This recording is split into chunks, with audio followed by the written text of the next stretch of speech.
Well, it can be a lot caring for a loved one diagnosed with dementia. The physical and emotional toll can be especially overwhelming for those who do not reach out for help and support. With us today is Joyce Spahn, a National Council of Dementia Mind Support Group leader. Thank you for being here with us. You're welcome. My pleasure. We appreciate your expertise. You've been doing this for a lot of years, and you've seen a lot of caregivers.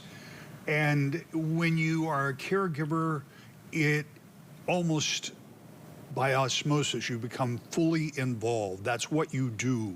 You take care of the person you care for, that you love, and you kind of forget yourself, or you get so tied up. I mean, what do you see people suffering from when they're doing this? Because it's 24/7. It is. I'd like to clarify a little bit about that whole dementia journey, because oftentimes folks are impacted the greatest at the end stage of whatever's causing the dementia, but it can actually start about 20 years earlier than that. So there's a long journey of how things change over that period of time. It's a fluid situation. So early on, a person may be pretty independent, but as time goes by, that person becomes more and more dependent. And it's particularly difficult for older caregivers, because some of this research is showing that older caregivers actually will die frequently before the person that they're caring for, because of the demand on their time and the energy that goes into taking care of that person on a day-to-day basis, minute by minute, basically. Mm-hmm. So talk about support groups, you know, to have that support network with other people who are walking similar journeys. Oh, they're invaluable, whether it's in person or Zoom or calling in or whatever. What it does is it really helps in a couple of ways. Number one, it helps connect people that are on the same journey, and so that they have an understanding of what that person's going through. It also is a wonderful resource for other information, because like I mentioned, there are several stages to the journey, and so someone is generally there that's been where you've been before and can offer a lot of suggestions and support and that kind of thing. It also often will have a lot of other types of resources in terms of where you might be able to go in the community for additional support and services.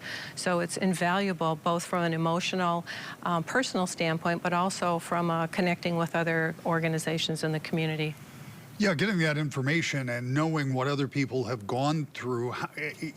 Do you see like a marked change in people from being overwhelmed with a situation that they probably aren't prepared for when they go to support groups and they end up with some more tools? I mean, does that? Oh, yes. That was the burdensome? Yeah, that certainly helps, and that's what I was mentioning about the different types of situations that people find themselves in, and circumstances that maybe people often feel like they're the only one experiencing that type of a situation, and to find that they're not alone is hugely important. The other thing that it does is, I always tell folks, as a caregiver, you also need to take care of yourself.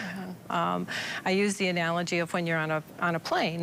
The flight attendant comes and tells you to make sure that when the oxygen mask falls down, that you put it on yourself first, so that you can help the people around you. And caregiving is a lot like that. If you're not able to manage those day-to-day stressors that are often associated with that, then you're not as effective at caregiving as you want to be, and so oftentimes there's a lot of guilt and things like that go into that as well. So having that support system of a support group and engaging in that is hugely important. Anything else that you want to share? There's someone watching right now, a caregiver, who may feel overwhelmed. What do you want them to know right now? I would say reach out. There's a number of resources in our community. The Alzheimer's Association has both online and in-person support groups, so you can always go to their website and they'll take you there, that alz.org. The local area agency on aging also has a lot of support groups that they can give you information to. So, and I think those two resources would probably be the easiest to remember, and go to one of those and they'll direct you where you need to go. Thank you so much for being in here and sharing that, because You're welcome. I promise you, somebody got information they needed. Yeah.